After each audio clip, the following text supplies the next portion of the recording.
Алхан компани захирал Болор Цохихынхаа дууцсан челленжид одоо баярлалаа. Урилгыг хүлээн авлаа.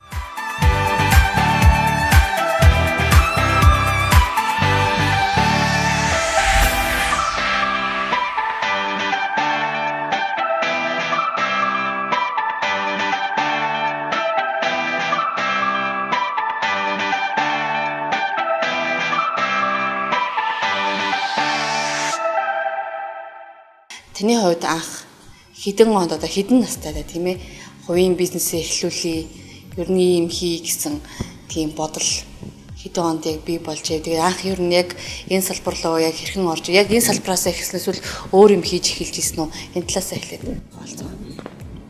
За баярлалаа. Тэгээд анх бол ер нь бол бизнес хий гэсэн санаан дээр үсээгүй. Яг тэгэхээр бид нар нэг оюутан байсан. Оюутан байхад чинь бид нар чи 94 оны би бол 94 оны оюутан баггүй. Тэгэхээр 90 оны үеэс чинь зах зээл эдийн засгшилжэл те ихэнх хүмүүс ажилгүй болсон. Зарим албан байгууллагууд хэдэн сар жилээр байгаа хэдэн ажиллаж байгаа хэдэн цалингаа тавьж чадахгүй болсон те. Яг тэр үе оюутан. За тэгээ оюутнуудад стипенд байхгүй болсон үед би оюутан болсон байхгүй. Тийм учраас бас нөгөө сургуулийн төлбөрөө яаж төлөх юм те. Бас ар гэр аав ээжтэй бас нөгөө нэг ачаал болохгүйгээр яаж боловсрол эзэмш төгсөхөө гэдэг эрэлт хэрэгцэн дээрээс үгсэл заавал одоо юу гэдгийг зуны амралтаараа ямар нэг юм хийхтэй. Тэгэхдээ тэр нь одоо нэг байгууллагад ороод ажиллах хэлбэрүүд ч байсан. Юм аваад нөгөө нэг одоо ганцхан юу гэдэг лээ. Гар дээрээс 8-аач гэж ярьдаг шүү дээ, тийм хэлбэрээр ч бас хийгдэх байдлаар ингэж бизнес ер нь л эхэлсэн байхгүй. Хамгийн тэр одоо энэ нэвтрүүлгээр залуучуудад өгөөжтэй юм болов уу гэж бодоод хэлье гэж бодож байгаа зүйл бол хамгийн оновчтой нь бол миний санаагаар бол оюутан багтаа бид нар чинь жишээлхэд хичээлд явахаас өмнө урлан бов хийгээд оюутны байранд амьдардаг гэсэн хэрэг. Тэгмээд оюутны байранд байгаа хүнд чи юу зарж юу хийж болох юм бэ гэхээр би бол TC-г төгсөлтөө КТМС төгсөн. Тэгэхээр КТМС-ийн урт талаар нэг хэдэн түүц байдаг гэсэн. Тэр түүцэнд нөгөө хичээлд явахаас өмнө урлан бов хөөлгөж байчаал оюутны байрныхаа төхөө шарах шүүгийг ашиглаад нөгөө урлан бов нэг хичээлгээд дундуур ч юм уу төгсгөлөр ч юм уу эренгүүтээ гурлаа хөөцсөн хангалттай хөөцсөн үед урлан бов хийж аваад тэгээд тэр түүцний эдэгч нарыг нөгөө нэг гуйж нөгөө заруулдаг байхгүй. Тэгээд заруулахдаа тэгээд оюутнууд ч нөгөө хил мэл байхгүй шүү дээ. Тэгэхээр нөгөө багцаадаа л нэг жижиг уутныхаа хэмжээгээр ингээл тоолоод нөгөө гурлан баваад хийгээд тийм байдлаар ер нь бол бизнес гэж хэлэх юм уу да тий. Анх бол ер нь бол тий хамгийн анхны гараа бол тэгж эхэлжсэн. Үүнээс цааш хэрхэн одоо худалдааны салбар төлөвлөсөн бэ? Тэ яг хуу мэдээж ингээд би бол ихтэй тулсрал эзэмшин тэ эзэмсэн мэргэжлэрийн ажиллана гэсэн төлөвлөгөөтэй байсан учраас сургууль төгсөлтөө бол нэг иймэрхүү маягаар л тэ хичээлтэй үед нь бол одоо хүүхдийн даалгавар хийдэг ч байдаг юм уу сайн гурлан бовооч хийдэг юм уу оюутныхаа байрны хүүхдүүдэд идэж уудаг ойр зургийн хэрэгцээний тэ бэлээ хоол нөгөө нэг нойлын цаас мас тэ ариун цэрэг хэрэглэлийн тэр зардаг ч юм аа зуны амралтаараа болохоор ундаа ус хийж зардаг юм уу арьс шир авдаг юм уу өлөн авдаг юм уу мах зардаг юм уу тэ янз бүрийн байдлаар ингэж үргэлжилж байгаад сургуулаа бол төгссөн. Тэгэхээр сургуулаа төгссөний дараа болохоор эзэмсэн мэргэжлэр би нэлээдгүй хэдэн жилиг бас ажилласан баг 10 жил ажилласан бах ер нь багцаагаар батгаад. Тэгээд дараа нь болохоор би бас санаандгүй байдлаар эргэж бизнес рүү ингэж хувийн бизнес их тийм алхам руу орсон байхгүй юу? Яасан гэхээр нөгөө аав маань би тааруулаад тэг хагалгаанд орсон. Уул нь бол одоо бидний эрхэлж байгаа Афродита гоосхны дэлгүүр одоо энэ автобууны төв эхлэсэн үр маань болохоор ээж маань эхлүүлсэн байхгүй юу? Намайг оюутан болдог жил 97 оны намар бид нар эхлүүлсэн бизнес байгаа. Тэгэхээр аавыг хасарна, ээж аавыг хасарна тий би бас ээжтэй ингэж туслана гэж бодож анхуд би 2 жилийн хугацаатай Дарантай аймагт ирсэн. Тэгээ одоо бол яг ингэ бизнес рүү бүр орчихсон. Одоо би Дарантай аймагт ирсэнээс 10 жил болсон байна шүү дээ. Цаг хугацаа дарахна. Амьдрал баян юм чинь тий хийх ажлууд зөндөөл байна тий төрөл бүрл байна. Ер нь бол зүгээр байхгүй байхсан гэж боддог. Ер нь зүгээр байхгүй гэдгээс гадна хүнээс зүгээр юм авахгүй байх юмсан гэсэн нэг сэтгэлгээ хүнд байж бий болж төлөвшөх нь бол айгүй чухал юм байна гэж. Тэгэхээр тэр үед ингэж ярьдаг байсан байхгүй юу? Оюутан хүмүүс чинь гэртээ ирээд ингээ баяжаад явна гэж ярьдаг шүү дээ тий. За би ч бас гэрээсээ ирээд баяжилгүй л яг хөө гэхдээ нөгөө талаар эрэхтэй заавал өөрөө бас баяа ирэхийг боддог байсан байхгүй юу? Гол нь ядуу ирмэргүй байна. Нэг эрэхтэй л одоо юу гэдэг нь тий гэртээ бас ирснэх хулдаазын соличод явчих гэдэг юм уу тий нэг эрэхтэй болохоор обоогоо соличоо явчих гэдэг юм уу. Заавал нэг юм ингээ зориг болгож ирдэг. Тэгээд тэр зорьсон ямар нэг ингээ зорьсон сансан зүйл чинь болохоор хийгдэх бүтэхтэй тийм магадлал аюу их өндөртэй байд юм байна. Тэгж бодож хийдэг байсан ер нь л.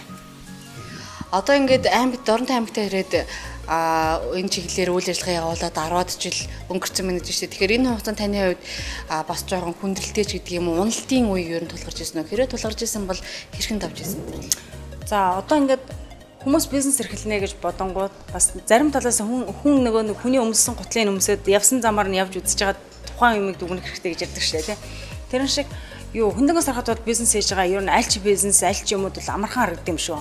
Тэгэхээр одоо манай залуучуудын нэг анхаарах хэрэгтэй зүйл нь юу гэхээр амархан харагдж байгаа болгоныг хийх үү хийхгүй юу гэж тий.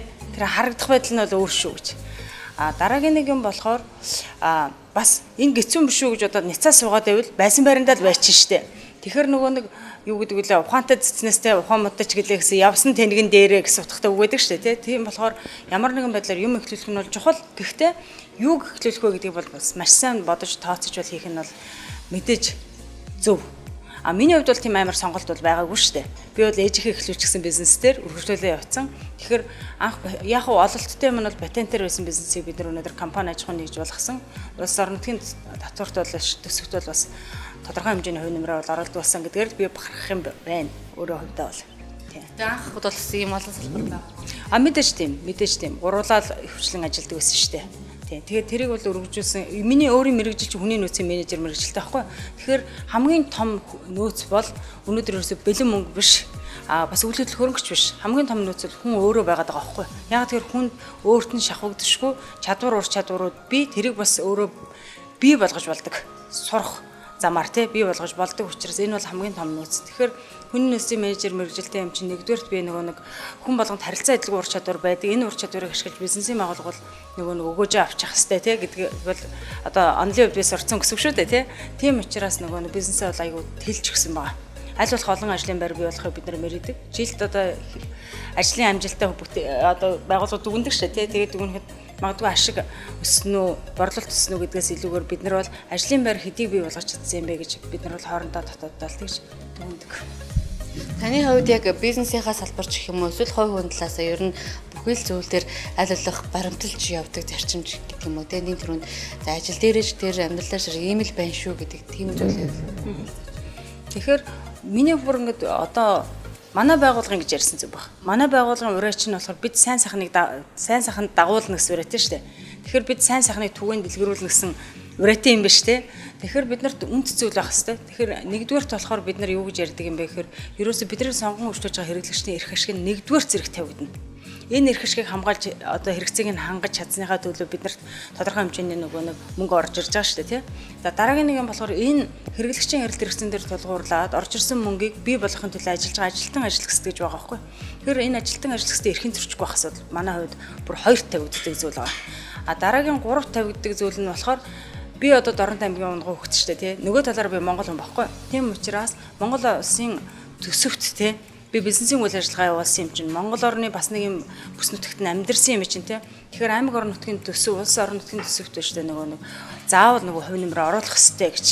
Эндээс нөгөө нэг эх орондоо хайртай хайргүй юу гэдэг чинь яригд шийдэгдгээ гэж би одоо ажилчтай бас ярьдаг. Тэгэхээр эхний гурван зүйл бол тодорхой болчихлоо шүү дээ. Нэгдүгээр хэрэглэгч юм байна, хоёрт ажилтны юм байна, гуравт улс орон нутаг улс маань юм байна гэж тий.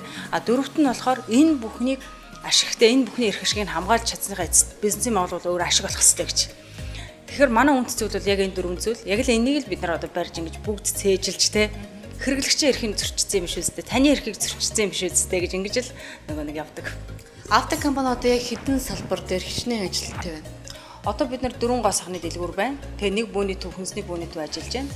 За ингээд бид нар нийтдээ бол 53 өнөөдрийн байдлаар 53 ажиллаж байна. Анх мэдээж одоо ээж маань дүү маань энэ гэлтэй хоёул гуруулаад ичсэн шүү дээ тий. Ер нь гэр бүлийн өрөөнд эхэлнэ. Ер нь манай залуучууд хэрэг бизнес эхлэх гэж байгаа бол хамгийн бага зардалтайгаар тий. Хамгийн бага зардалтайгаар яаж ажиллавал илүү оновчтой вэ гэж бодох хэрэгтэй. Хамгийн бага зардал чи юу юм гэхээр хөдөлмөрийн нөөц нь та өөрөө авахгүй. Тэгэхээр та хамгийн их гардаж оролцсон тий. Тэгээ тань тусалж болох ойр дотны чи ихтгэл даах үс хэм байна вэ гэж.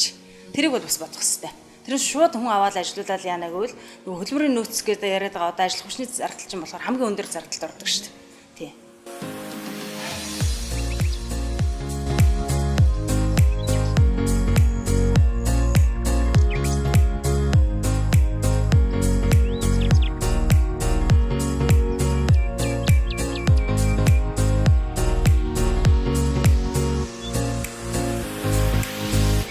Мэдлэгтэй хүн болохоор амжилттай явдаг гэсэн ойлголт байхгүй бас. маш хөдөлмөрч, маш их тууштай хүн л амжилтанд хүрдэг юм байна. Өөрөөр хэлбэл ихтэй мэдлэгтэй ч гэсэн өөртөө их итгэлгүй байгаад тэ айгүй олон эрсдлүүдийг өндрөөр тооцоод бизнесээ эхлэхгүй л штэ. Би тэгж бодсон юм а та надад зөвлөөч. Энэ болгон шин ардал цаг яваад л байна. Тэр нөгөө нэг байгаа боломж чинь ингээл өөрчлөгдөөд л байна. Хуучин магадгүй өндөр эрэлттэй байсан байж болно. Өнөөдөр эрэлт нь өөрчлөгдөж штэ хэрэг цаг хугацаа өнгөрвөл. Тийм болохоор нөгөө нэг манай залуучууд хэр үнэхээр хийхийг хүсэж байгаа бол тэр чин тэгээд өндөр эрэлттэй байна гэж чи өөрөө бүр ингээд таамаглаж байгаа бол эхлэх хэрэгтэй. Эхэлсэн байхад тэр дугуй нэг бол хурд эргэн, нэг бол удаан эргэн. Барагтай бол ухарч ирэхгүй. Тэр харин зогсож болно. Яагаад зогсдөг юм бэ гэхээр чи болио хэцүү юм байна гэж шантарсан тэр үед зогсож болно. Тийм багаз. Харин ганцаараа явхад эн чинь одоо ингээд айгүй амаргүй байна гэсэн үед ажилтан авч ирсэнээр ажилтнтайгаа нийлээд түрхээр тэр чинь ачаа чи хөнгөрөөд тэгээд илүү хурдтайгаар бол олуулаа бол илүү хурдтай урагшлана гэдгийг манай залуучууд сайн ойлгох хэрэгтэй. Тэгэхээр би судлаад байгаамаа бодоод байгаамаа гэж би ер нь одоо хэрэг хүмүүс намайг шүмжилэх юм бол манай ч гэсэн тэгдэг байхгүй миний охин хурдтай гэл тий.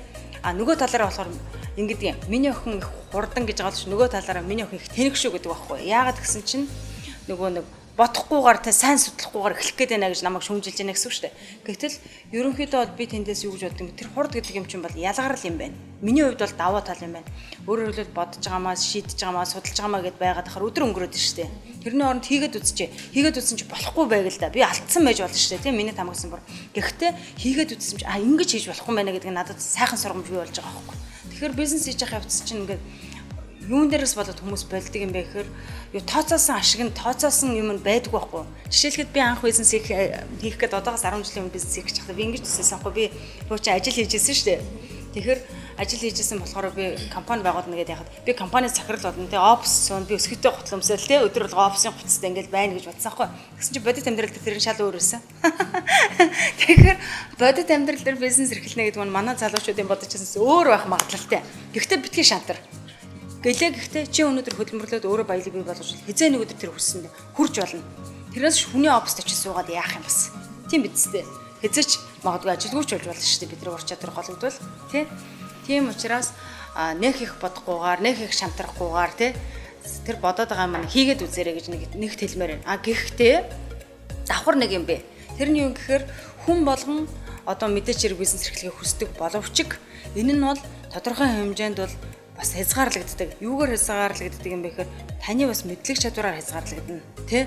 Хүсэл эрмэлзлээр хязгаарлагдана. Одоо надаас ингээд заримдаа хүмүүс асуугаар би тэгж ярьдаг. Би зарим үед үнэхэр хийнэ гэж бодоод хүссэн юм а шөнийн 3 цаг хүртэл ч ноцолддог. Тэ? Тэгэхээр тэр чинь яагаад ноцолцсон гэж би 3 хүртэл сууна гэсэн тийм зорилго надад байгаагүй байхгүй.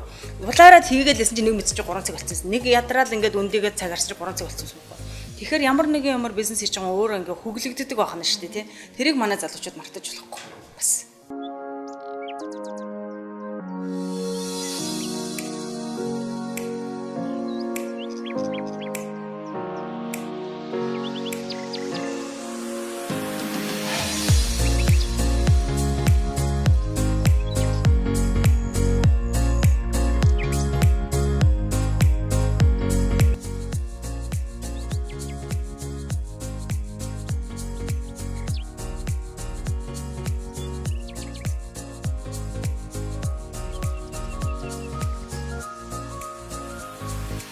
би нэг хүнийг дуудах хэрэгтэй байна тий. Тэгэхээр дараагийн челленжэд болохоор фокусing батэрэгдэд үгээ дуудъя гэж бодож байна. Залуу хүн учраас бас хийж бүтээсэн зүйлээ ярих юм илбэгтэй байгаа гэж бодож байна. За ингээд хөдөлмөрийг өрөөсөө челленжт маань бас урилга нь хүлээж авч залуучуудаа за бизнес эрхэлж байгаа магадгүй тий дөнгөж бизнес эрхэлж байгаа хүмүүстэй маш олон санаа авах үед сургамжтай бас олон зүйлсийг бас яаж өглөө тэгээд танд урилга хүлээж авч төлөвлөлтөнд орсон баярлалаа. За баярлалаа.